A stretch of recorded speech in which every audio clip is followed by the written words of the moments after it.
money was just flowing out of Wall Street for bacchanalia.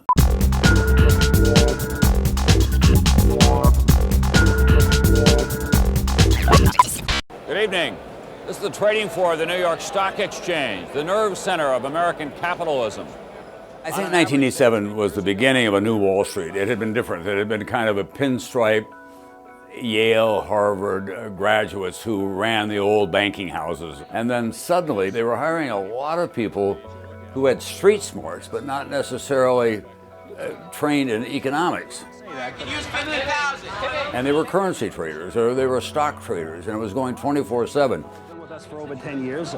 He came to us out of high school. This is his first job. And Bob Modis is working for the senior fellow over here, Arthur Reinand, who's been in the business since 1959. Came to the securities business right after the Navy. So you can take someone who doesn't not necessarily have a business school background and make him a good trader? I think you can, yes. But it really is more of a feel for the market, more of personality than it is a formal education. I remember a young woman at a trading desk. She was currency trading. She had a Ferrari, a picture of a Ferrari on her trading console. That was her objective. What do you get out of this? What's the big kick? I guess making a lot of money. It was rock and roll. You could see money driving everything. A lot of cocaine around, a lot of party hardy every night.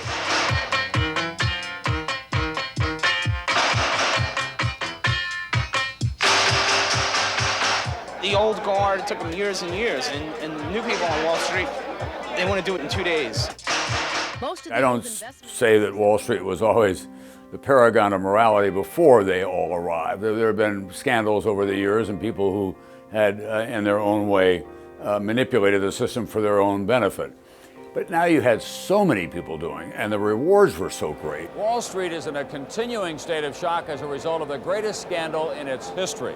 In America, one of the great things about this nation is that we can seek profit. And I'm proud of that.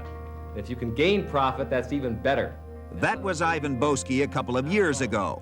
Before investigators caught up with him, he had been known on Wall Street as King of the Arbs, a big-time arbitrageur who invested in stocks of companies he thought were going to be taken over. Some of the smartest and most respected traders on the street have been led from their prestigious firms by federal law enforcement authorities. One was even led away in handcuffs. The Wall Street people, whatever else we think about them, are very canny, and they make quick judgments, and they're tough about what they're doing. And they generally pick up on who seems to be gaming the system because they're making more money than they would otherwise. Boesky was a classic example of that. If Boesky was greedy, so are a lot of other people on Wall Street.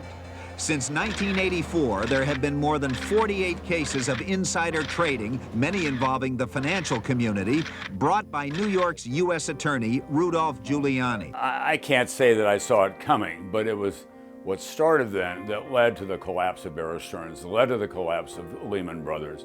And now we see, in the course of the last 30-some years, how it has changed Wall Street. Great wealth has been accumulated by many of these young people who became hedge fund traders and other things.